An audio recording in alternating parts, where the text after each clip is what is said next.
They say the silence of a predator is more dangerous than its roar. But as my palm connected with the jaw of the most feared man in Seoul, the silence wasn't dangerous. It was deafening. I didn't care about his custom suit or the way his guards reached for their holsters. I only cared about the tears in my son's eyes. Welcome, my fierce hearts and midnight dreamers.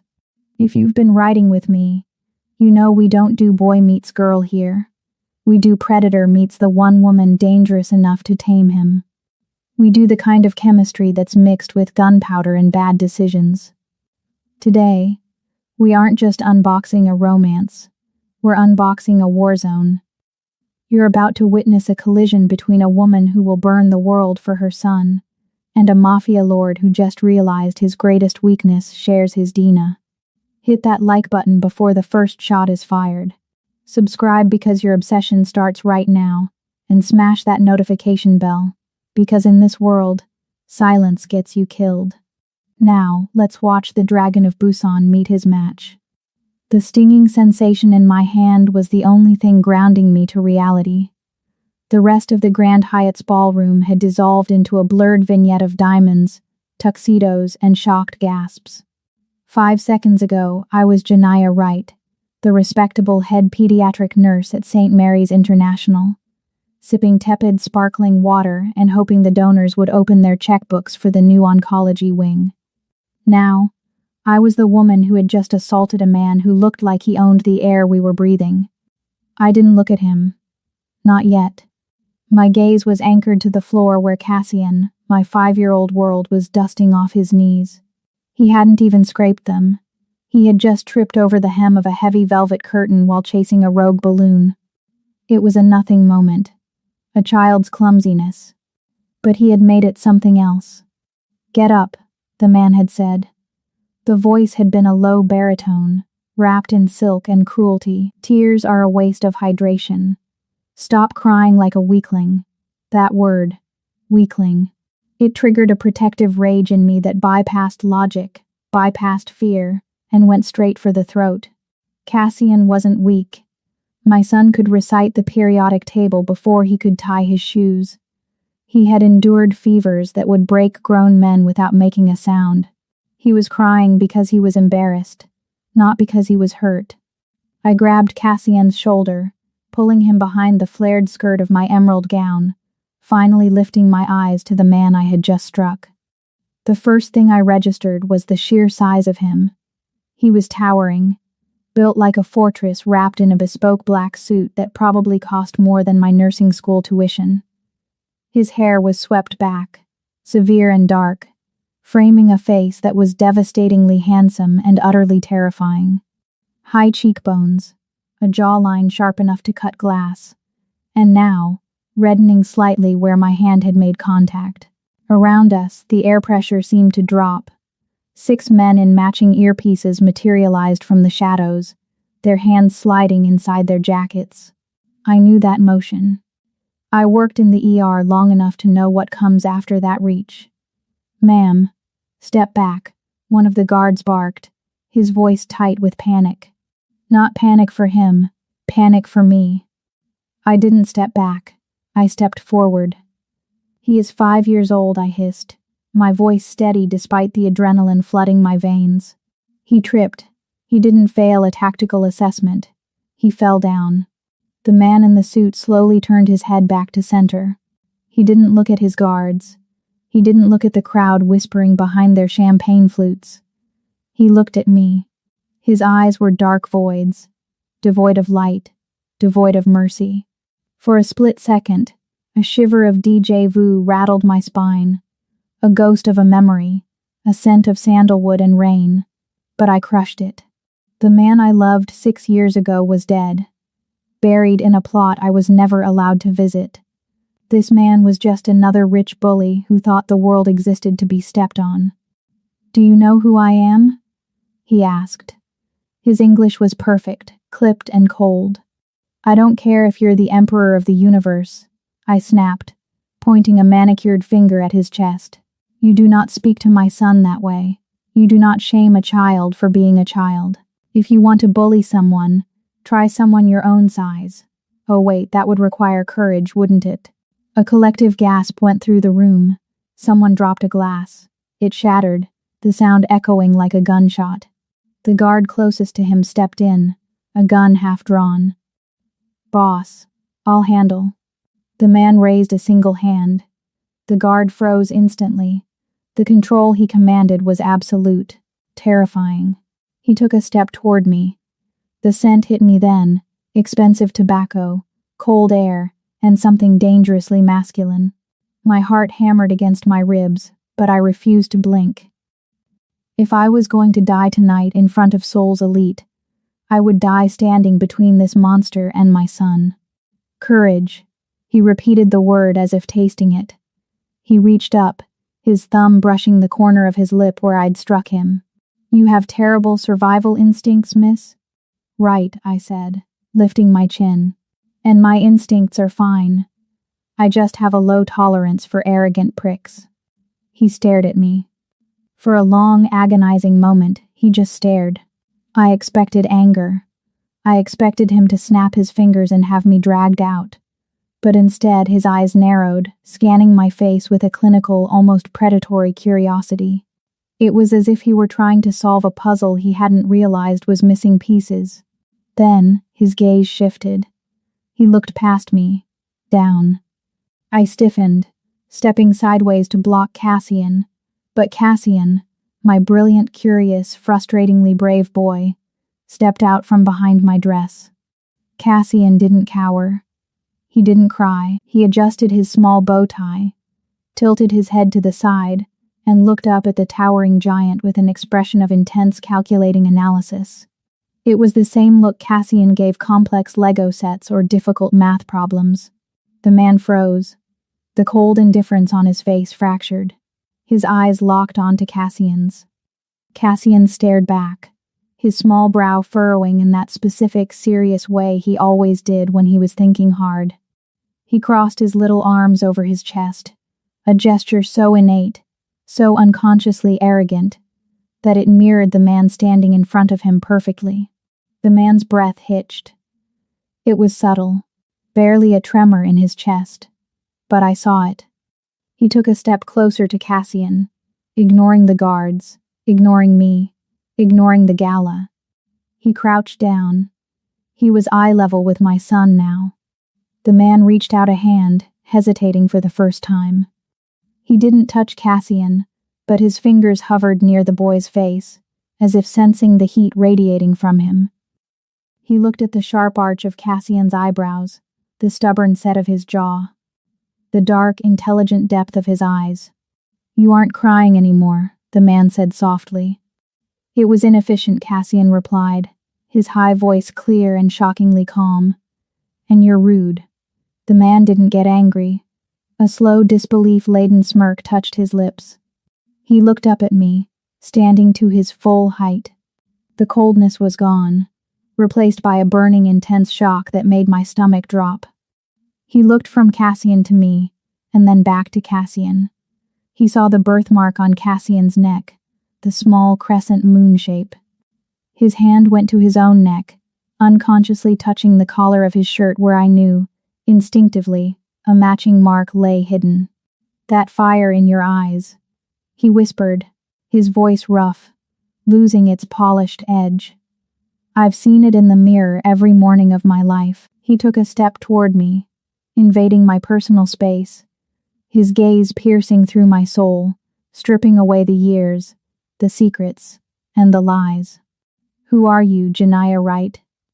The worst part wasn't the guns. It wasn't the way the security detail formed a tight, impenetrable phalanx around us. It was the silence of the room. Moments ago, these people were sipping vintage Pinot Noir and discussing philanthropic tax write-offs. They were doctors, politicians, celebrities, people who claimed to stand for justice and order. But as the man I knew as Han placed a proprietary hand on the small of my back, a touch that burned through the silk of my dress like a brand, the crowd parted. They split like the Red Sea, but there was no Moses here, only a shark, guiding his prey into deeper waters. I caught the eye of the chief of surgery, a man I'd shared coffee with that very morning. He looked away, suddenly fascinated by the ice sculpture in the corner. That was the moment I understood the true geography of Seoul. There was the city on the map, and then there was the city he owned. Walk, Chan-gu murmured, his voice low enough that only I could hear it. It wasn't a request. I tightened my grip on Ko Syen's hand. My son, sensing the shift in atmospheric pressure, remained eerily quiet. He didn't ask where we were going. He just matched my stride, his small patent leather shoes clicking in rhythm with the heavy thud of combat boots surrounding us. We were swept out of the ballroom, through the gilded lobby, and into the humid night air. A convoy of black vehicles idled at the curb like hearses waiting for a funeral procession. The lead car, a sleek, monstrous Maybach, had its back door held open by a man with a scar running through his eyebrow. "Get in," Chan-gu ordered. I hesitated, my heels digging into the pavement. "My car is in the garage. I have to. Your car will be disposed of. Or returned. It matters very little." He nudged me, not roughly, but with an implacable force. "Get in." I climbed inside. There was no choice. Not with Cassian beside me. The door shut with the finality of a coffin lid, sealing us in a vacuum of terrifying luxury. The interior of the Maybach was a sensory assault. It smelled of rich, supple leather that had never seen a speck of dust, mixed with the sharp, icy scent of expensive vodka and tobacco. But beneath that lay his scent. Sandalwood. Rain. A ghost I had spent 6 years trying to exorcise from my lungs. It clashed violently with the reality of my life, the faint, lingering smell of hospital antiseptic on my skin, and the scent of the artificial strawberry fruit snacks, currently crushed in Cassian's trouser pocket. Two worlds, colliding in the back seat of a car that cost more than my entire apartment building. The engine purred to life, a silent beast waking up. As the car pulled away, the city lights of Seoul smeared into streaks of neon, blue, red, gold. I stared out the window, forcing my breathing to remain even. Han. 6 years ago, I was a nursing student on a study abroad program. He was just Han, the brooding, beautiful mystery I met in a jazz bar in Itaewon. We had 3 months. 3 months of fire and secrets and nights where the world outside the bedroom door ceased to exist. Then came the phone call. A stranger's voice. There was an accident. Gang violence. "He's gone. Don't come to the funeral if you want to stay alive." I had mourned him. I had cried until my throat bled. I had returned to America, broken, carrying a secret life inside me. I named my son Cassian, a name that sounded as deep and unending as the ocean, because Han had once told me he wanted to see the Pacific. I came back to Korea a year ago for the position at St. Mary's because the pay was incredible and I wanted Cassian to know his heritage. I thought I was safe. I thought I was walking in a graveyard, not a lion's den. I didn't know Han was Han Chan-gu, the Titan of Busan. He doesn't blink much. The voice shattered my internal spiral. I turned. Chan-gu wasn't looking at me. He was sitting in the opposing seat, his long legs crossed, staring at Cassian. Cassian was sitting next to me, his hands folded neatly in his lap, staring right back. Most children cry in this situation, Chan-gu observed, his tone clinical, detached. They sense the danger. They weep for their mothers. "I am calculating the probability of escape," Cassian said. The air left the car. Chan-gu's eyes widened, just a fraction. A flash of something, pride, sparked in the darkness of his gaze. "And?" Chan-gu asked. "What is the probability?" "Low," Cassian admitted, sounding disappointed. "The door handles are disabled. The glass is reinforced polycarbonate. And you have 4 guards in the trailing vehicle." I squeezed Cassian's hand, hard. "Cassian, quiet. Let him speak," Chan-gu commanded, his gaze snapping to me. The heat in his eyes was almost unbearable. "He is smarter than you were at his age. You were always impulsive. Leading with your heart. Slapping men you don't know. I knew a man once, I said, my voice trembling with a rage I couldn't suppress. But he died. Apparently, he was a liar too. Changu's jaw tightened, a muscle feathered in his cheek. I didn't lie, Janaya. I was erased. There is a difference. Tell that to the candles I lit. I spat. Tell that to the son I raised alone because I thought his father was rotting in the ground. The words hung heavy in the air. The son I raised alone. He reached into his jacket pocket. For a second my heart stopped, fearing a weapon, but he pulled out a slim, black tablet. He tapped the screen twice and spun it around on the center console to face me. It was a digital dossier. My face stared back from the screen. My driver's license photo. My work history at St. Mary's. My current address in Mapo. My bank records. And then, a birth certificate. Cassian Wright. Father, unknown. It took my team 4 minutes to scrub the hospital database, he said, his voice dropping an octave. I know where you live. I know you buy groceries on Tuesday nights. I know you work the night shift on Thursdays. I know everything, Janaya. If you threaten me. Threaten you? He laughed, a dark, humorless sound. I don't need to threaten what is already mine. The car began to slow down. I looked out the window. We weren't heading toward the river, toward the residential district where my small, safe apartment waited. We were heading up into the hills, toward the private estates that loomed over the city like gargoyles.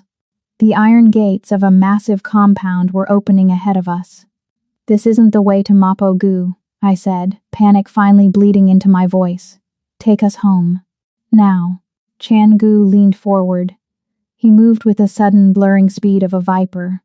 Before I could flinch, his hand was on the leather seat beside my head, boxing me in. His face was inches from mine. I could feel the heat radiating off him, smell the danger and the desire mixed into a potent cocktail that made my head spin. His dark eyes roamed over my face, searching for the girl he lost and finding the woman who survived him. I don't believe in ghosts, Janaya, he whispered, the vibration of his voice humming against my skin. But I am looking at a woman I saw buried 6 years ago and a boy who has my father's eyes. We aren't going to your apartment. He pulled back as the car came to a halt inside the compound walls, the heavy gates clanging shut behind us, sealing our fate. You're coming to the fortress. If the Maybach was a cage, the building we arrived at was the prison block. They called it a residence, but that was a lie. It was a monolith of gray limestone and bulletproof glass, carved into the hillside like a scar. There were no flower beds, no welcome mats.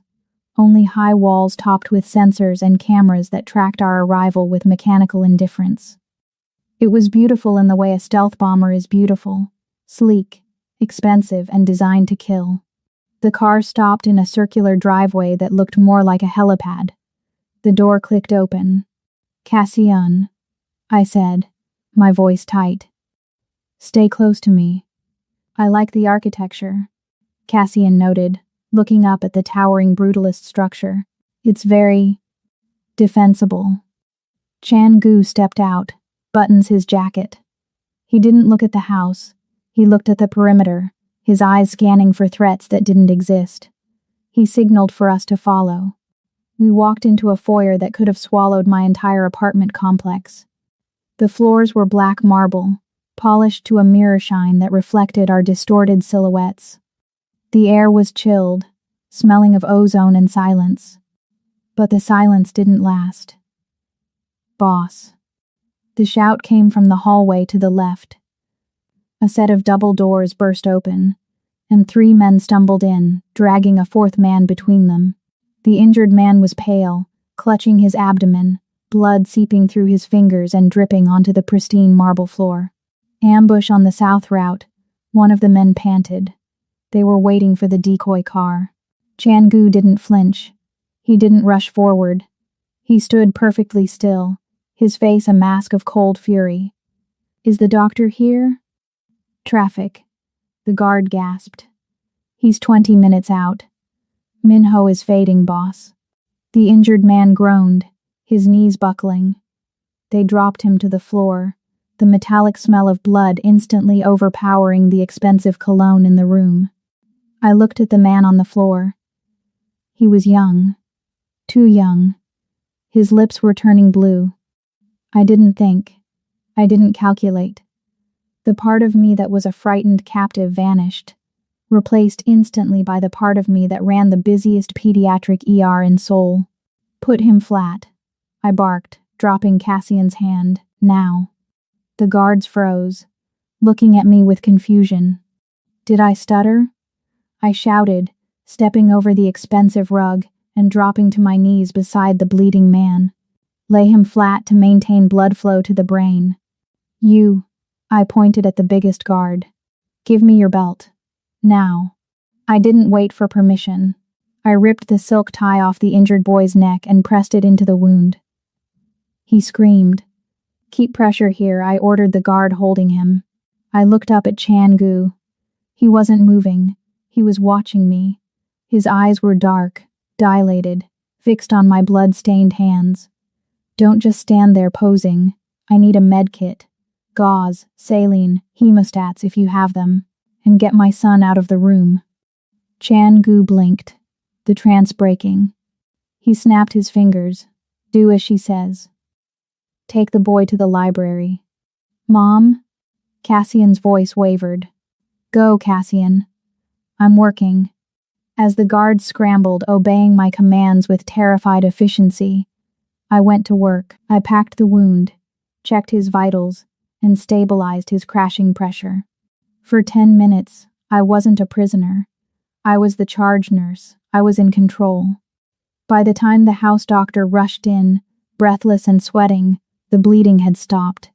I stood up, wiping my hands on a towel a maid had handed me. My emerald gown was ruined, stained with the dark crimson of a stranger's blood. I looked up. Chan-gu was leaning against a marble pillar, his arms crossed. He hadn't looked at the injured man once. He had only looked at me. The expression on his face was terrifying. It wasn't gratitude. It was possession. It was the look of a man who had just discovered a weapon he didn't know he owned. Clean her up, he said softly to the maid. Then bring her to my office.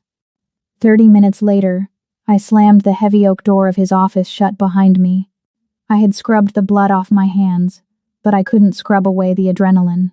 I was wearing a fresh robe they had provided. Silk, black, too big, because they had taken my dress to be cleaned. Chan-gu was sitting behind a desk that looked like it was carved from the hull of a ship. He was pouring 2 glasses of amber liquid. You have steady hands, he said, sliding a glass across the mahogany surface. I want my son, I said, ignoring the drink. And I want a car to take us home.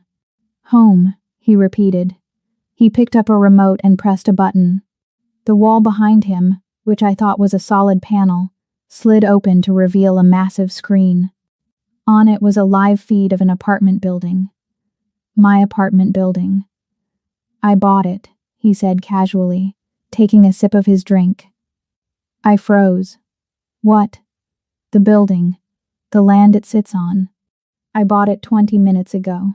My holding company also just paid off the remaining 40 million won of your nursing school loans. And, purely for efficiency, I had your resignation letter sent to St. Mary's. The room spun. You can't do that. I can. I did. He stood up, walking around the desk. You are homeless, unemployed, and debt-free. You have nowhere to go, Janaya. You arrogant son of a... I lunged for the desk, grabbing the heavy file folder sitting there, the contract, and hurling it at his chest. Papers scattered across the floor like confetti. I am not a piece of property you can acquire. I am a mother. I am a professional. Exactly, he said, his voice dropping to a growl. He stepped into my space, forcing me back until my hips hit the edge of the desk.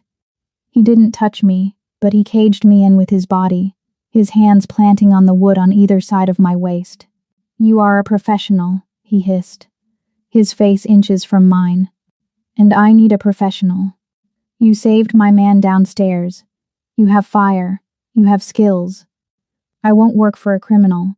You'll work for the father of your child." The air left my lungs. "Cassian is a target now," he said, the cruelty in his voice replaced by a stark, brutal honesty. "My enemies were at that gala. They saw him. They saw me look at him. If you walk out that door, you won't make it to the main road before someone snatches him to get to me. Is that what you want? Do you want his blood on your hands, Janaya?" "You did this," I whispered, tears of rage stinging my eyes. "You brought this danger to us, and now I am the only wall standing between him and the fire." He reached out, his thumb brushing the pulse point on my neck. My heart was hammering against his finger. He could feel my fear. He could feel my hate.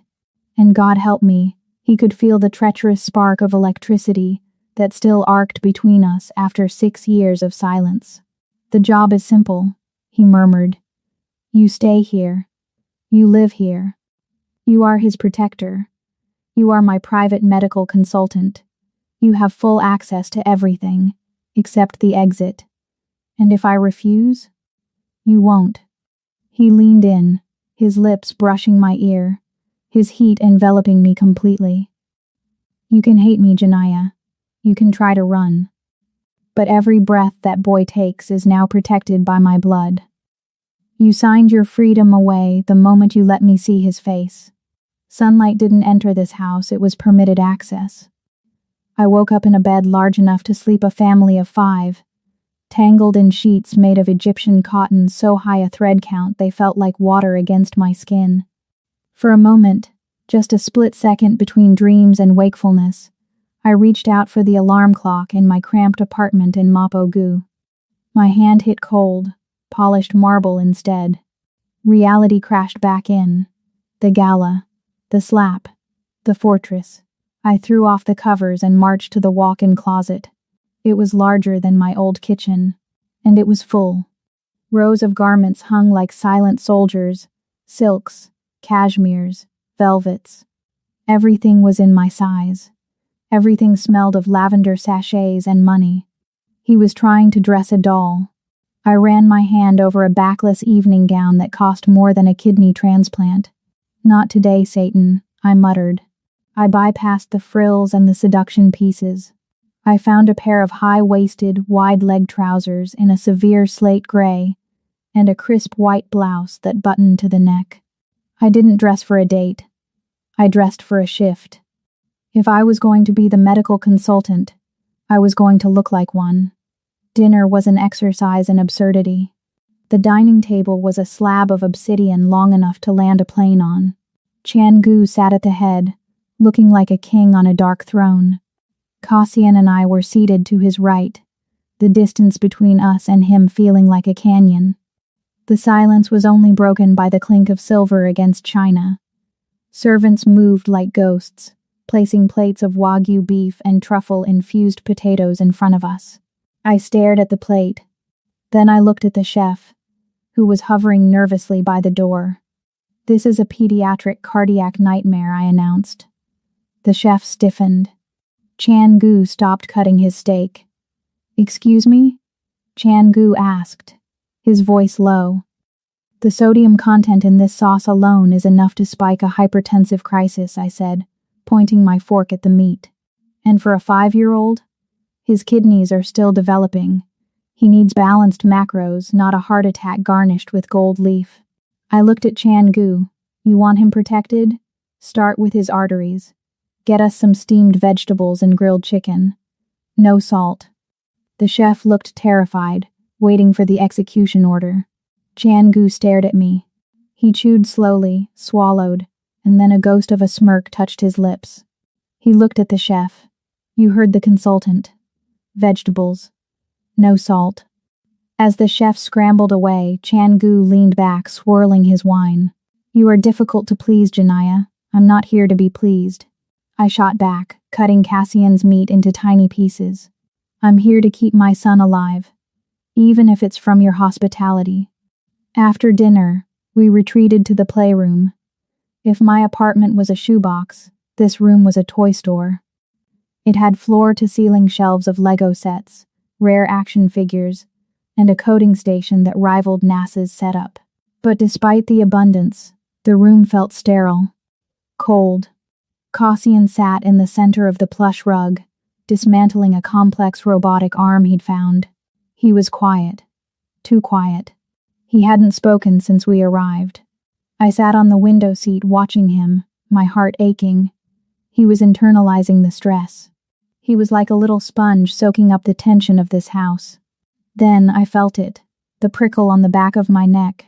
I scanned the room, there hidden in the eye of a stuffed bear on the high shelf, the glint of a lens. I stood up, walked directly to the shelf, and stared right into the glass eye.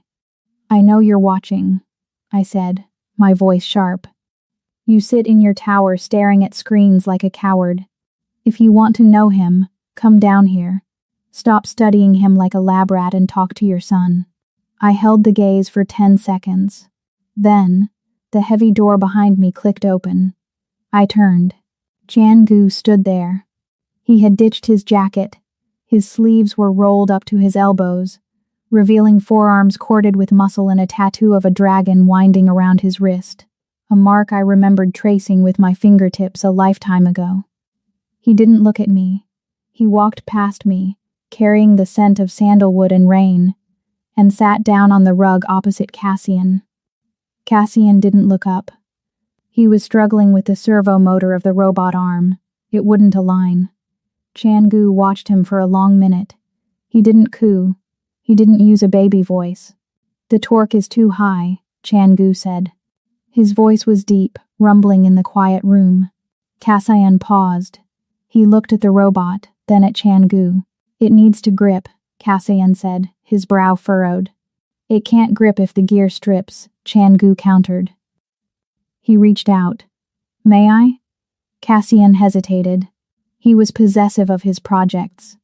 But he nodded. Chan-gu took the small screwdriver. His hands, usually instruments of violence, were shockingly precise. He adjusted a tension screw inside the mechanism, a movement so subtle I barely saw it. "You have to bypass the limiter," Chan-gu murmured, handing it back. "Rules are for the hardware. Software overrides them." Cassian took the robot back. He typed a quick command into the attached tablet. The arm whirred to life, snapping shut with perfect precision and speed, twice as fast as the manual said it should go. Cassian's eyes went wide. He looked at the robot, then at Chan-gu.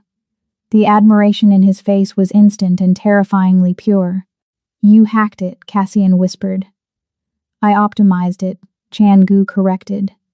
And then, it happened. Cassian threw his head back and let out a laugh. It wasn't a polite chuckle. It was a belly laugh, a sound of pure, unadulterated delight. It was a sound I hadn't heard since we left America. It bounced off the cold walls, warming the room instantly. "Do it again," Cassian demanded, shoving another robot at the most dangerous man in Korea. Chan-gu froze. The sound of that laugh seemed to hit him harder than my slap had. He looked at the boy, his boy, and the mask of the Mafia boss cracked. For the first time I saw the man beneath, the man who had been lonely for 6 years. He picked up the second robot. "Okay. Watch closely." I stood in the corner, my arms wrapped around myself, feeling a dangerous lump form in my throat. I wanted to hate him. I needed to hate him. But watching them, two geniuses with the same eyes, speaking a language only they understood, it chipped away at my armor. An hour later, Cassian was asleep on the rug, clutching the robot. I carried him to the bed in the adjoining room, tucking him in. When I stepped back into the hallway, Chan-gu was waiting. The lights were dimmed, casting long shadows across the marble. He was leaning against the wall, staring at the floor. When he looked up, the air between us pulled tight, charged with an electricity that made my skin prickle. "He is brilliant," Chan-gu said softly, "like you." "He's stubborn," I replied, my voice barely a whisper. "Like you." Chan-gu pushed off the wall and took a step toward me. He stopped just outside of touching distance. The smell of him was overwhelming, masculine, heady, intoxicating. He looked at the closed door of Cassian's room, then back to me. His eyes were dark, swirling with a conflict that mirrored my own. "I brought you here to protect my blood," he said, his voice rough, like gravel over silk. "I thought I was securing an asset." He looked at my mouth, then up to my eyes. The intensity of his gaze pinned me to the spot. "I didn't realize," he whispered, "that you'd be the one to make it start pumping again." The sky over Seoul didn't just break, it shattered. The storm had rolled in off the Yellow Sea an hour ago, turning the night into a violent strobe light of purple and white. The thunder wasn't a rumble, it was a detonation. It shook the limestone walls of the fortress, rattling the reinforced glass like a cage being kicked by a giant. For most people, it was just weather. For me, it was a time machine. Crack boom.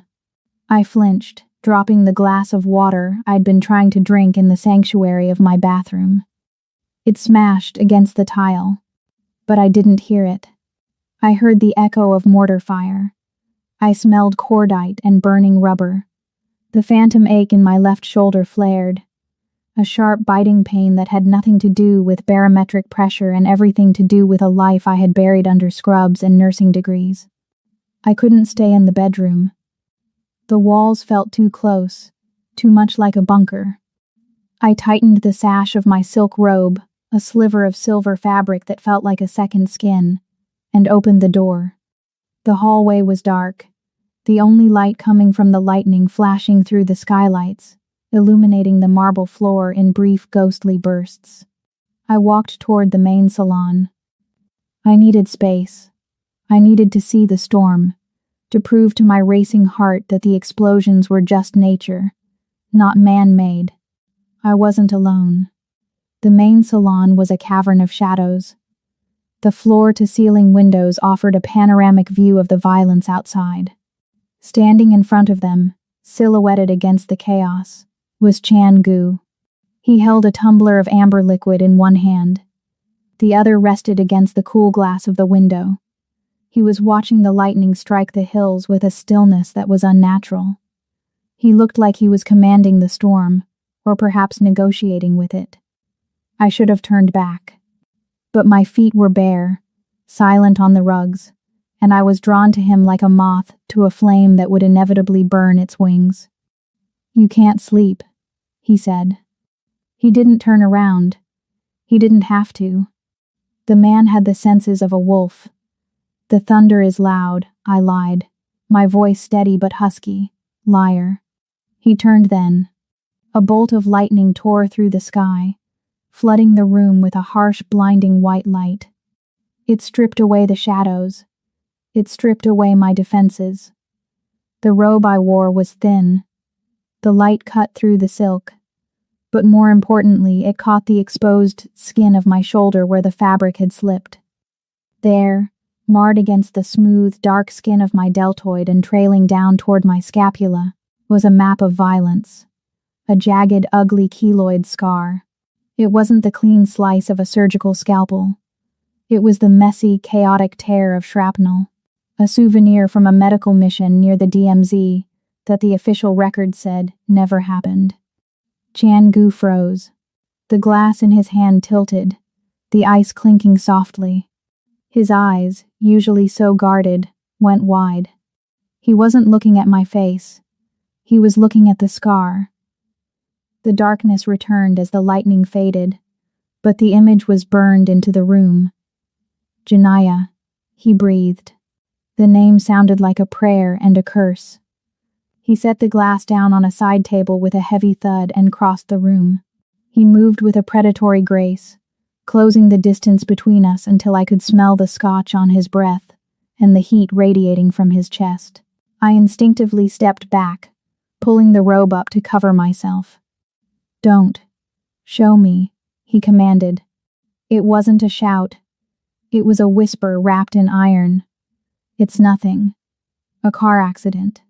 Years ago." Another lie. He reached out. His hand, large and calloused, hovered over my shoulder. He didn't grab me. He waited. The air between us crackled, charged with more electricity than the storm outside. I know what a car accident looks like. That is a burn. That is metal tearing through flesh. That is war. He gently, almost reverently, pushed the silk aside. I stopped breathing. No one had touched that scar in years. Not since Cassian was born. It was my secret shame, my reminder of the violence I was capable of. His fingertips grazed the raised skin. His touch was shockingly cool against my burning flesh. He traced the jagged line of the scar, his touch feather light, exploring the topography of my pain. Who did this to you? The rage in his voice was terrifying. It was a low, vibrating growl that seemed to come from the center of the earth. He wasn't disgusted. He was furious. Not at me, but for me. It was a different life, I whispered, shivering under his touch. Before Cassian. Before I learned that healing was harder than killing. His eyes snapped to mine. The admission hung in the air. Harder than killing. He looked at me with a new expression. The curiosity was gone, replaced by a dark, simmering recognition. He saw the monster in me, the survivor, and he didn't run. He welcomed it. We are a matched set, then, he murmured. He took my hand and guided it to his chest, pressing my palm flat against his dress shirt. I could feel the heavy, powerful thud of his heart. Under his shirt, I felt the ridges of something hard, thick scar tissue running across his ribs. A knife, he said simply. When I was 12, my father's rival thought I was too slow. He was wrong. But he left a reminder. He stepped closer. We were chest to chest now. The storm raged outside, wind howling against the glass, but inside, the silence was heavy, thick with desire. He looked down at me, his eyes searching my face, dropping to my lips. My breath hitched. My body betrayed me, leaning into him, seeking his warmth, seeking the oblivion that only he could offer. His hand moved from my shoulder to cup my neck.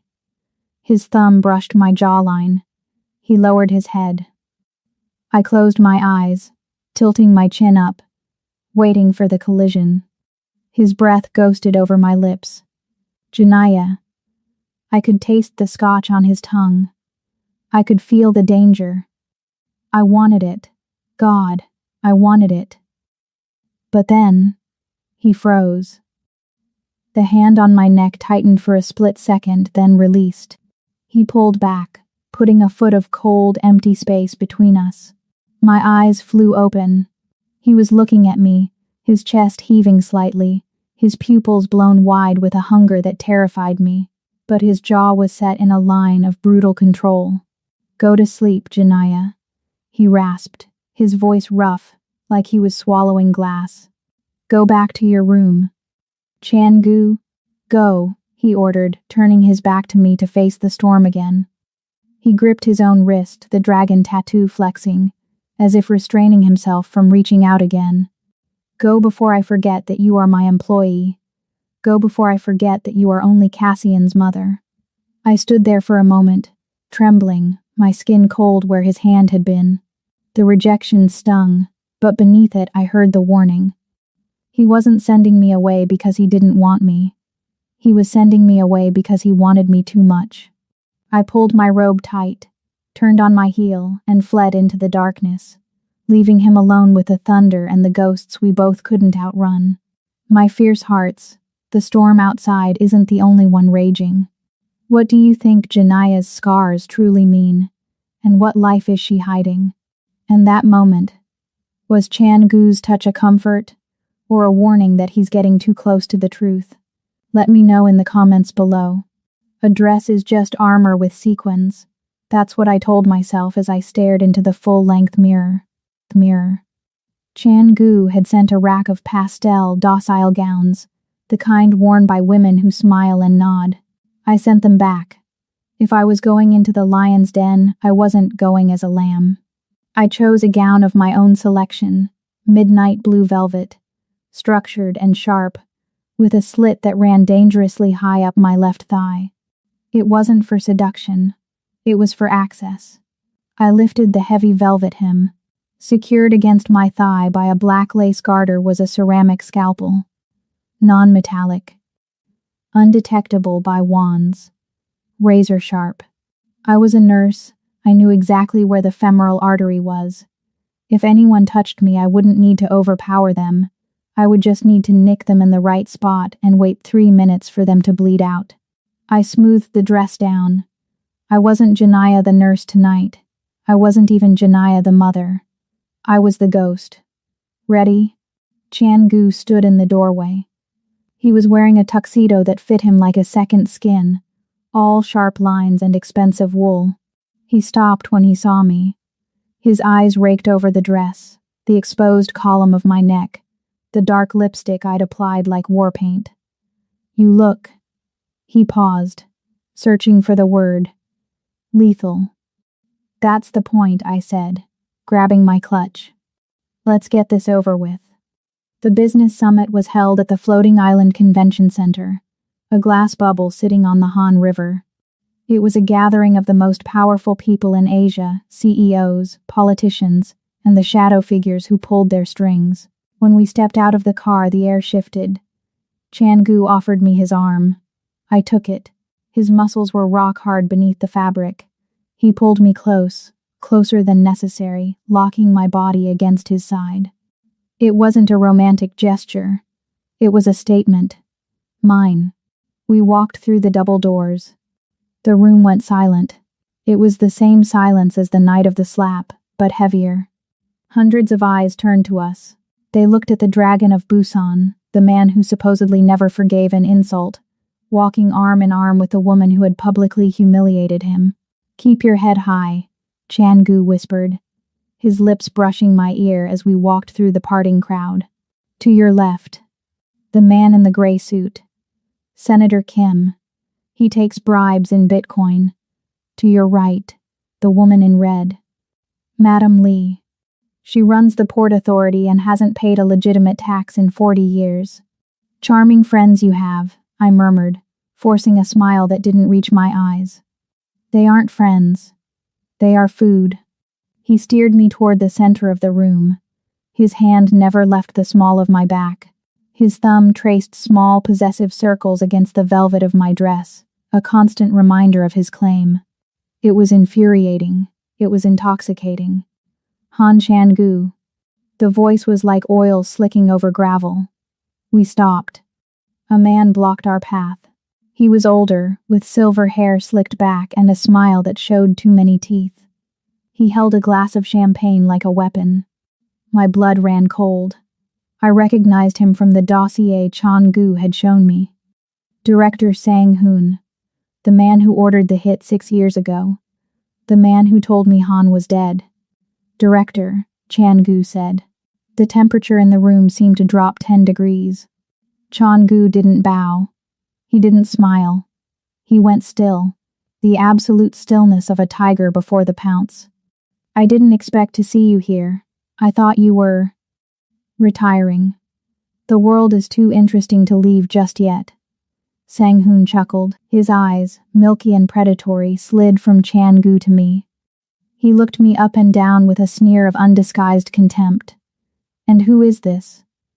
Sang-hoon asked, swirling his wine.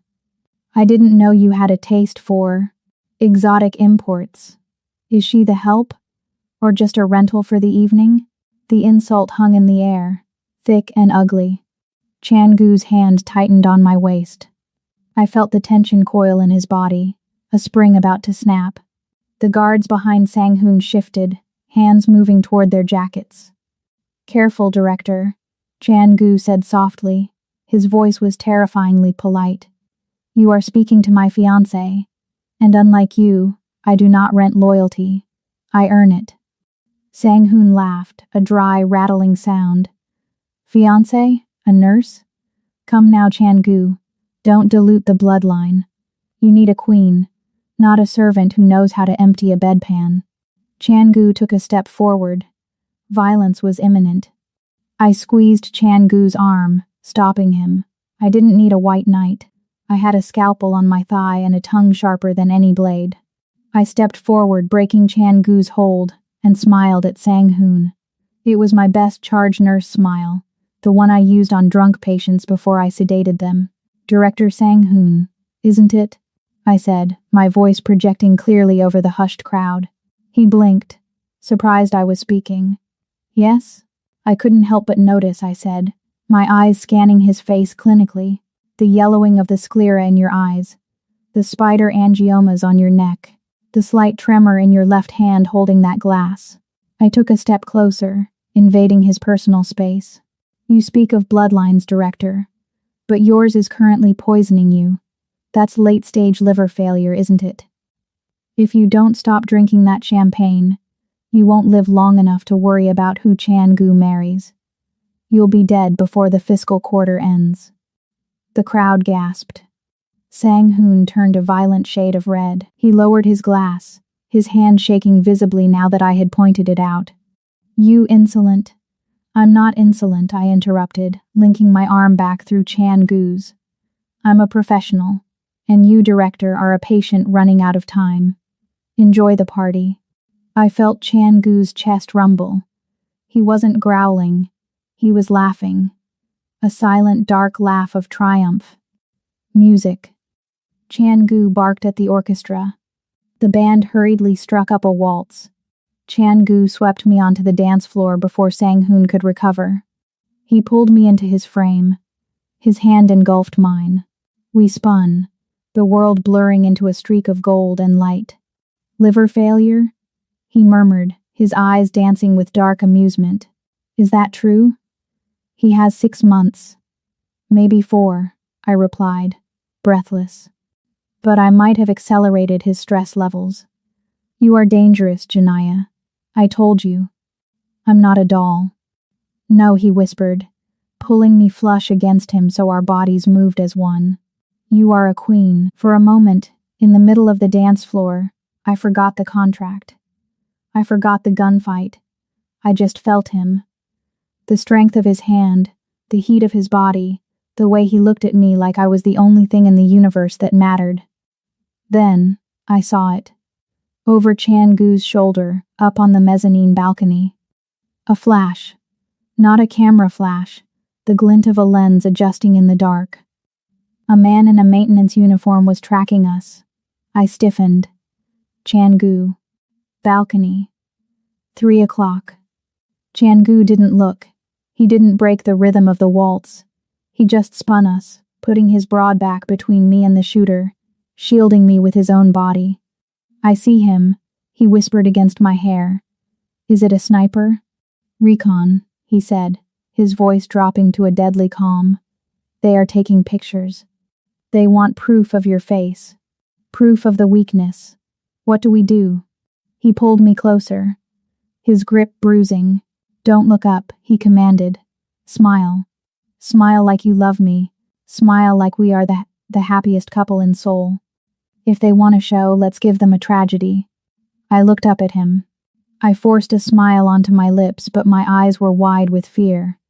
The war has officially started, Janaya. Happiness is a trap. It softens your edges, dulls your reflexes, and makes you forget that in a world built on violence, peace is just the reloading phase. For 2 hours I forgot. The morning sun was streaming through the bulletproof glass of the kitchen, turning the marble counters into a sea of gold. The air smelled of brewing espresso and pancakes. It was domestic. It was terrifyingly normal. Chan Gu stood at the stove, wearing gray sweatpants and a white t-shirt that stretched tight across his back. He wasn't the Titan of Busan right now. He was just a man trying to flip a pancake without breaking it. It's all in the wrist, I teased, sitting at the island with a mug of coffee. The viscosity of the batter is inconsistent, he grumbled, though a smile tugged at the corner of his mouth. He successfully flipped one, landing it on Cassian's plate. Cassian, sitting next to me, clapped. Good job, father. The word hung in the air. Father. Chan Gu froze. He looked at Cassian, his eyes softening in a way that made my chest ache. He reached out, ruffling Cassian's hair with a hand that had broken bones and signed death warrants. Eat up, smart guy, Chan-gu said softly. Then he looked at me. The heat in his gaze wasn't the predatory hunger of the night before. It was warmer. He walked around the island, leaning in until his face was inches from mine. Last night, he murmured, his thumb brushing my lower lip. You were incredible. I haven't seen anyone shut Sang-hoon down like that in a decade. I just told the truth, I whispered. Maybe, he said, leaning closer, his eyes dropping to my mouth. Or maybe you really are a queen. He was going to kiss me. And God help me, I was going to let him. I leaned forward, closing the gap. Slam, the kitchen doors burst open, hitting the walls with a crack like a gunshot. Chan-gu spun around, his body instantly shifting from lover to killer. He placed himself between us and the door before I could even blink. It was head of security, Min-sok. Behind him were 3 armed guards. They weren't in standby mode. Their weapons were drawn. Put the weapons away, Chan-gu barked, his voice dropping to a growl. You are scaring the boy. I can't do that, boss, Min-sok said. He didn't look at Chan-gu. He was looking at me, and the look in his eyes was pure, unadulterated hatred. Explain, Chan-gu said. The temperature in the room plummeted. Min-sok stepped forward, holding out a tablet. We ran a sweep of the network traffic from last night. During the gala, while you were dancing, Chan-gu took the tablet. He swiped through the screen. Once. Twice. His back went rigid. The relaxed posture of the morning vanished, replaced by the tension of a steel cable about to snap. This is a mistake, Chan-gu said, but his voice lacked conviction. It's not, Min-sok insisted. Outgoing transmission. Encrypted.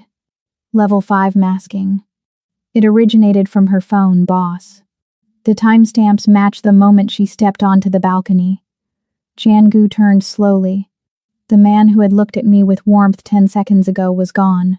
In his place was the dragon. His eyes were void of light, 2 black holes that swallowed everything. Who did you send it to? He asked. His voice was so quiet it was terrifying. Send what? I stood up, my heart hammering. I didn't send anything. I don't even have the encryption keys for. Don't lie. Chan-gu roared. The sound shook the room.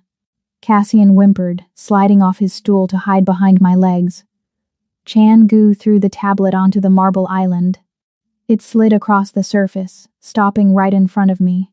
I looked down. It was a chat log. Sender, J. Wright. Recipient, Director Sang-hoon. Message, target confirmed. The heir is viable. Trust established. Proceed with Phase 2. I didn't write this, I said, my voice shaking with a mix of fear and fury. Chan-gu, this is a deep fake. Anyone could have cloned my email. Look at the syntax. Heir is viable? I don't talk like that. No, he said, stepping closer. But a ghost does. He reached out and grabbed my arm, the arm with the scar. His grip was bruising. The scars. The combat triage. The way you handled Sang-hoon. I thought you were a survivor, he hissed. His face inches from mine, twisted in a grimace of betrayal. But you're just an operative. You played me. You used my son to get inside. I am his mother. I screamed, trying to yank my arm free.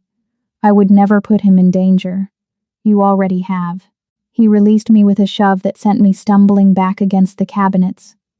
His hand went to his waistband. He pulled his gun. Boss, Min-sok warned. Not in front of the kid. Chan-gu stared at me down the barrel of the gun. The black metal eye didn't blink. I saw his finger tighten on the trigger. For a second, I thought he would do it. I thought he would end me right there in the kitchen where we made pancakes. Get out, he whispered. Chan-gu, please. Get out. He screamed. Before I put a bullet in your heart to see if it's as black as mine. I scrambled to grab Cassian. Come on, baby. We're leaving. No. Chan-gu signaled the guards. 2 men grabbed me. Another grabbed Cassian. No. Mommy. Cassian screamed, thrashing in the guard's arms. Let me go. Father, make them stop. Take the boy to the safe room, Chan Gu ordered, not looking at his son. He kept his gun trained on me. He stays. The asset is compromised, but the heir remains. He is not an asset. I fought, kicking and scratching. I landed a solid blow on one guard's throat, but the other slammed the butt of his rifle into my ribs. I gasped, the air leaving my lungs. Chan Gu, don't do this. They're setting you up. Look at the timestamp. It's a plant. Throw her out, Chan Gu said, turning his back on me. If she steps foot on the property again, kill her. They didn't drive me to the city. They dragged me to the main gate and shoved me onto the asphalt. You're lucky he still has a soft spot, Min-sok sneered, throwing my purse after me. I would have buried you in the woods. The heavy iron gates groaned, swinging shut with a final booming clang that echoed like a prison sentence. I lay on the wet pavement, gasping for air, clutching my bruised ribs. The rain had started again, cold and unforgiving, soaking through my thin blouse. Inside the walls, my son was crying. Inside the walls, the man I loved, yes, God help me, loved, thought I was a traitor. I should have been broken. I should have curled up and wept. But as the rain washed the blood from my lip, something else happened. The tears stopped. I sat up. I pushed the wet hair out of my face. I looked at the towering fortress, at the security cameras blinking red on the walls. Min-sok. The timing was too perfect. The evidence was too neat, and he had been the one to find it. I wasn't the spy. I was the obstacle. They needed me gone so they could get to Chan Gu. They needed the mother out of the way so they could manipulate the heir. I stood up. I wiped the mud from my knees. My eyes, which had been full of panic moments ago, went cold. Dead cold. I turned to the camera mounted on the gate pillar. I stared directly into the lens, knowing Min-sok was watching. I didn't scream. I didn't beg. You think you're protecting him by sending me away, I whispered, my voice lost in the wind but my intent clear. You just opened the door for them to kill you both. I turned and began to walk. Not toward the city, but into the shadows. The nurse was gone. The ghost was back. And she was going to burn that fortress to the ground to get her son back. A nurse heals. A mother nurtures. A ghost eliminates. The basement of the abandoned veterinary clinic in Incheon smelled of bleach and animal fear. It was fitting. I stood in front of a cracked mirror, but the woman staring back wasn't Janiyah Wright, the head pediatric nurse. She was gone. I tightened the straps of the Kevlar vest over my chest. It was stolen tech. Lightweight but rated to stop a 9mm slug. I didn't have a tactical belt, I had a modified surgical kit. In the loop on my left thigh, 4 syringes of concentrated epinephrine. In the sheath on my right boot, a ceramic combat knife. In my hand, a silenced P226 Sig Sauer I dug out of a cache I buried 6 years ago, just before I decided to be a good person. Being good nearly got my son killed. I racked the slide. The sound was a crisp, mechanical promise. I wasn't going to the fortress to negotiate. I wasn't going to prove my innocence. I was going to perform a surgery. The tumor was Min-sok, and the procedure was going to be invasive. The fortress was burning. I could smell it from the perimeter wall. The acrid scent of melting plastic and expensive wood. The sensors on the outer wall were dead, disabled from the inside. Min-sok hadn't just opened the door, he had rolled out the red carpet for Sang-hoon's kill squad. I didn't take the front gate. That was a kill box. I moved to the north face of the limestone monolith. During my exile in the Golden Cage, I had memorized every inch of this prison. I knew the climate control vents for the wine cellar were wider than standard code. I slipped through the grate, dropping into the cool, dark shaft. I crawled. My elbows scraped against the metal, but I didn't feel it. I only felt the pounding rhythm of my heart, beating a frantic war drum. Cassian. Cassian. Cassian. I dropped out of the vent into the pantry, landing silently in a crouch. The house sounded like a slaughterhouse. Gunfire echoed from the main foyer. Heavy boots stomped on the marble above. I moved. I flowed through the shadows of the kitchen, the same kitchen where Chan-gu had made pancakes 48 hours ago. Now, it was riddled with bullet holes. A maid's body lay by the refrigerator. I didn't stop. I couldn't save the dead. I reached the service door that opened onto the mezzanine overlooking the foyer. I froze.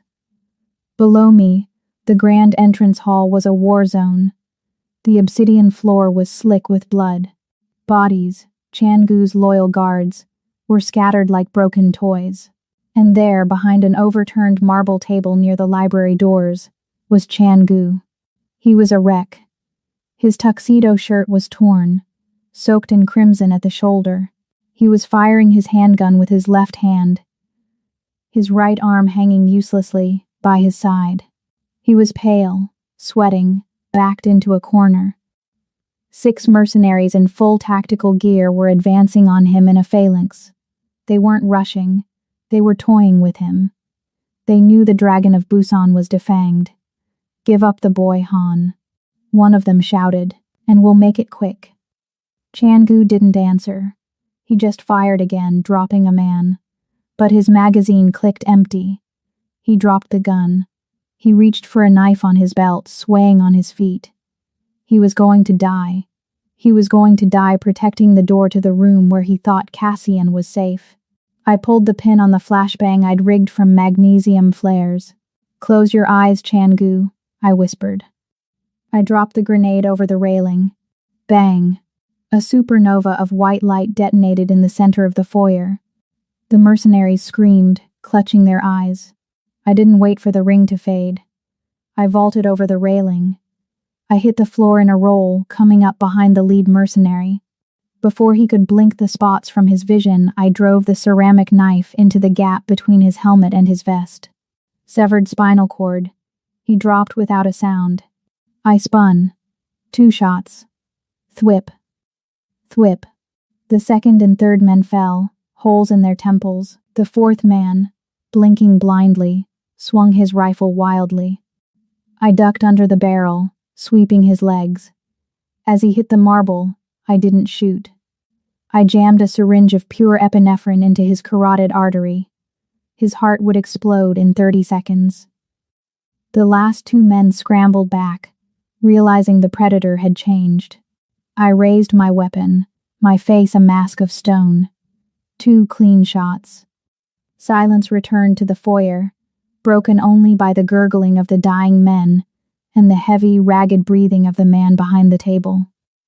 I turned. Chan-gu was staring at me. He was slumped against the marble, his face gray, his eyes wide with shock. He still held his knife, trembling, pointed vaguely in my direction. He looked at the bodies. He looked at the tactical gear. He looked at the woman he had thrown out into the rain. "Janaya?" He rasped, blood bubbling on his lips. You're the spy." I walked over to him. I didn't offer comfort. I didn't hug him. I holstered my weapon and crouched down, grabbing his chin to force him to look at me. "I am not a spy," I said, my voice cold and hard as steel. "I am a mother. And you are bleeding out." I ripped the hem of my shirt, pressing the fabric into his shoulder wound. He groaned, his head lolling back. "Why?" He whispered. "I exiled you. Because you were stupid," I snapped. "And because my son needs a father, even if that father is an idiot who trusts the wrong people." I grabbed a discarded rifle from a dead mercenary and shoved it into his good hand. "Can you stand?" "I think my leg is broken." I didn't ask for a diagnosis. I asked if you can stand. He looked at me. The shock in his eyes began to fade, replaced by a flicker of the fire I knew. He gritted his teeth, a low growl building in his throat. He used the rifle as a crutch and hauled himself up, swaying but upright. Good, I said. Save the questions for later. If you want our son to see the sun rise, you're going to help me kill the rest of these people. He nodded, a grim smile touching his bloody lips. Yes, ma'am. Then a sound tore through the silence, a scream, high-pitched. Terrified. Cassian. It came from the library. The safe room. Changu's head snapped toward the double doors. No. The doors creaked open. Minsok stepped out. He was using Cassian as a human shield. A gun was pressed to my son's small temple. Cassian was sobbing, his face wet with tears, his little hands gripping Minsok's arm. Drop the weapons. Minsok screamed, his voice cracking with panic. Drop them or I paint the walls with his brains. Changu froze. The rifle dipped. I didn't freeze. I calculated. Distance, 15 meters. Target, Minsok's left eye. Obstruction, high. I looked at Changu. He looked at me. In that split second, the betrayal, the lies, the exile, it all evaporated. We weren't lovers. We weren't enemies. We were parents. Together, Changu whispered. On my mark, I replied. We moved as one. The library was a crematorium for words. Centuries of history bound in leather were curling into ash as the fire, fed by the oxygen rushing in from the shattered foyer, licked up the mahogany shelves. The heat was a physical weight, pressing against my eyeballs, sucking the moisture from my lungs. But the deadliest thing in the room wasn't the fire. It was the man standing in front of the burning hearth. Minsok was unraveling. The polished, stoic head of security was gone. In his place was a creature of sweat and frantic, trembling rage. His arm was wrapped tight around Cassian's throat. The barrel of his Glock was pressed so hard against my son's temple, it made a dent in his soft skin. Stay back. Minsok screamed, spittle flying from his lips. I'll do it. I swear to God I'll open his skull.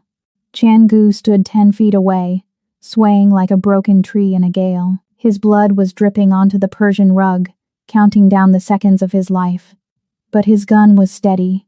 His eyes were locked on Minsok. Why Minsok? Changu asked, his voice low, ignoring the flames roaring behind him. You were my brother. I was your servant. Minsok roared. I built this empire while you played king. And then you brought her in. He jerked the gun toward me. You softened, Han. You started looking at floor plans for nurseries instead of supply routes. You became weak. I did this to save the organization from your sentimentality. You didn't save anything, I said, my voice cutting through the crackle of the fire. I stepped up beside Changu. We were a united front, a dying king and his exiled queen. You just burned it down because you were jealous you could never sit on the throne. Shut up, bitch. Minsok shifted his aim toward me. That was the mistake. For a split second, the gun left Cassian's temple. I locked eyes with my son. Cassian was terrified, tears streaming down his soot-stained face, but his eyes, they were Changu's eyes. They were analyzing. They were waiting. Cassian, I said, my voice terrifyingly calm. Do you remember the bee sting protocol? Minsok blinked, confused. What? Cassian's eyes widened. He remembered. Anaphylaxis drill. When the throat closes, you drop to the floor to preserve oxygen flow. You become dead weight. Now, Cassian. I screamed. Drop. Cassian didn't hesitate. He went boneless. He slumped instantly, his entire body weight dragging down on Minsok's arm. Minsok stumbled, his balance compromised by the sudden dead weight. You little. But Cassian wasn't done. As he fell, his hand jammed into his pocket. He pulled out the small, metallic spider robot, the one Changu had helped him optimize in the playroom. He squeezed the chassis. Screech! The robot emitted a high-frequency feedback loop, a sonic weapon Cassian had accidentally coded days ago. It was a piercing electronic shriek that shattered the air. Minsok flinched. It was a microsecond of instinct. He clamped his hands over his ears, the gun waving wildly. "Chan-gu," I shouted. We moved in perfect lethal synchronization. Chan-gu didn't shoot. He couldn't risk hitting Cassian. He threw himself forward, a human shield diving into the line of fire. Bang! Minsok squeezed the trigger blindly. Chan-gu's body jerked mid-air. A spray of red mist erupted from his chest. He hit the floor, sliding over Cassian, covering his son's small body with his own broken frame. Minsok looked down, a triumphant grin twisting his face as he leveled the gun at Chan-gu's back for the kill shot. He forgot about the ghost. I didn't run. I didn't scream. I stood my ground, raised the Sig Sauer, and exhaled. The world slowed down. I saw the bead of sweat on Minsok's forehead. I saw the madness in his eyes. I saw the realization dawn on him that he had made a fatal error in target prioritization. I squeezed the trigger. Thwip. One shot. The bullet entered Minsok's left eye and exited the back of his skull, taking his jealousy, his ambition, and his life with it. He dropped like a stone. "Father." Cassian screamed from beneath the pile of bodies. I dropped my gun and sprinted across the room, skidding on my knees beside them. The heat was unbearable now. The bookshelves were collapsing, raining sparks around us like hellfire confetti. I shoved Chan-gu's heavy body off Cassian. "Cassian, move. Get to the window." Cassian scrambled out, unharmed but shaking. I turned to Chan-gu. He was on his back, staring up at the burning ceiling. His shirt was a ruin of blood. The bullet had taken him high in the chest. "Han," I choked out, pressing my hands directly into the wound. The blood was hot, pulsing against my palms. "Han, stay with me." He coughed, a wet, hacking sound that brought pink froth to his lips. His eyes found mine. They were glazing over. Did I catch him?" he whispered. "You caught him," I sobbed, ripping the hem of my tactical vest to pack the wound. "You saved him. You stupid, stubborn man, you saved him." "Good," he wheezed. His hand, heavy and stained with soot, fumbled for mine. He gripped my fingers weakly. "The fire, it's warm. No, you don't get to die." I leaned over him, using my body to shield him from the falling debris. I was pressing down with everything I had, trying to keep the life inside him. I did not walk through hell and back just to watch you quit on me now. "Breathe, Han. That is an order." The roof groaned. A massive beam crashed down on the other side of the room, sending a wave of sparks over us. Sirens began to wail in the distance, the first sign that the outside world had noticed the dragon's fortress was burning. Chan-gu's eyes fluttered. He looked up at me, seeing the tears cutting tracks through the soot on my face. He saw the fierce, terrifying love I had tried so hard to hide. "You came back," he whispered, a ghost of a smile touching his bloody lips. I leaned down, pressing my forehead against his, our breaths mingling in the smoke. "I never left, Han," I promised him, my voice breaking. "I just had to find my way through the dark." His eyes closed. His grip on my hand went slack. "Han? Han." I looked at Cassian, who was huddled by the window, watching us. "We have to move him," I said, my voice turning into the steel of the surgeon. "Grab his feet, Cassian. We are leaving this house. All of us. 6 months. That's how long it took for the scars to fade and for the winds to sweep away the last of the ash from the old fortress. We didn't just rebuild, we reinvented. We built a world on top of the ruins, one where the walls were made of glass instead of limestone, inviting the sun to witness our survival. The new estate is a modern paradise of jasmine gardens and open spaces, though beneath the beauty lies a security grid that would make the Pentagon look like a playground. I adjusted the lapel of my white Dior blazer, the silk cool against my skin. My stethoscope hung loose around my neck, My silver chain of office. I wasn't just the woman of the house. I was Dr. Janaya Wright, director of the Han Medical Foundation and the architect of our new legitimate future. This is sensitive business, Mrs. Han. The man across the desk sneered. Mr. Choi, a logistics partner from Incheon who still smelled of old-world arrogance, barely spared me a glance. Perhaps you should check on the dinner menu? The men have grown-up things to discuss. Chan Gu sat in the leather armchair opposite him. He didn't roar. He didn't reach for a weapon. He simply leaned back, his hand resting on the head of a sleek ebony cane, the only visible trophy from the fire that had tried to claim him. The slight limp he carried now didn't signal weakness. It made him look like a lion who had seen the end of the world and decided to walk back from it. Chan Gu smirked, his eyes glinting with a dangerous kind of pride as he gestured toward me. She's not asking for your permission, Choi. She's giving you a diagnosis. I didn't raise my voice. I didn't have to. I pulled up a file on my tablet and slid it across the mahogany. Mr. Choi, I said, my tone as clinical as a morgue. You're skimming 3% off the medical shipping routes. It's sloppy work. But more importantly, I've reviewed your vitals. You had a pacemaker installed in 2021. The encryption on that specific model is a joke. I could hack the frequency from this iPad and stop your heart before you even finish your scotch. Now, do you want to sign the new contract with the 15% royalty fee? Or shall we see how long your battery lasts? Choi turned a sickly shade of gray. He looked at Chan Gu, seeking a mercy he wouldn't find, then back at me. With a hand that trembled violently, he signed the paper and fled the room. You're getting meaner, Chan Gu murmured, standing up. He crossed the room, his gait uneven but his presence absolute. I'm getting protective, I replied, stepping into his arms. The scent of him, sandalwood and rain, was the only thing that could truly quiet the ghost inside me. The door burst open before he could kiss me. Mother. Father. Look. Cassian skidded into the room, holding a drone that looked like a metallic dragonfly. I fixed the stabilization gyroscope. I bypassed the altitude limiter.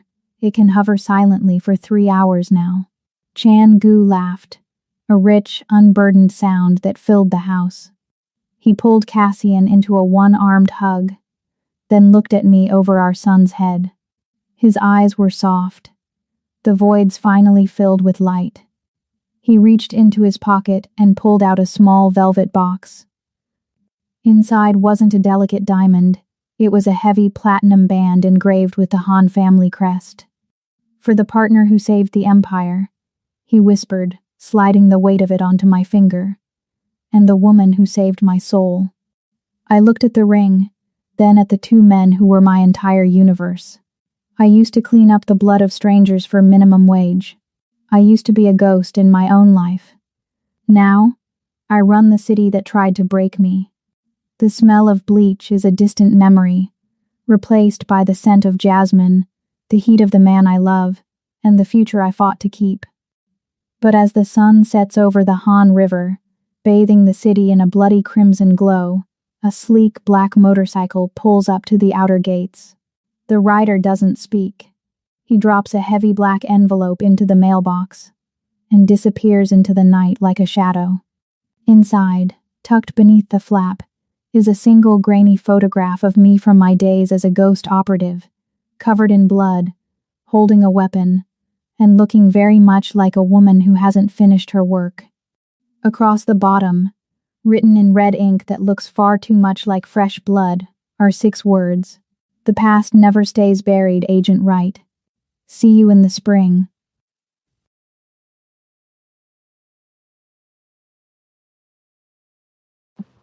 I love these stories. I love that the women's character are intelligent, smart. Keep writing. I'm sharing your stories with my friends.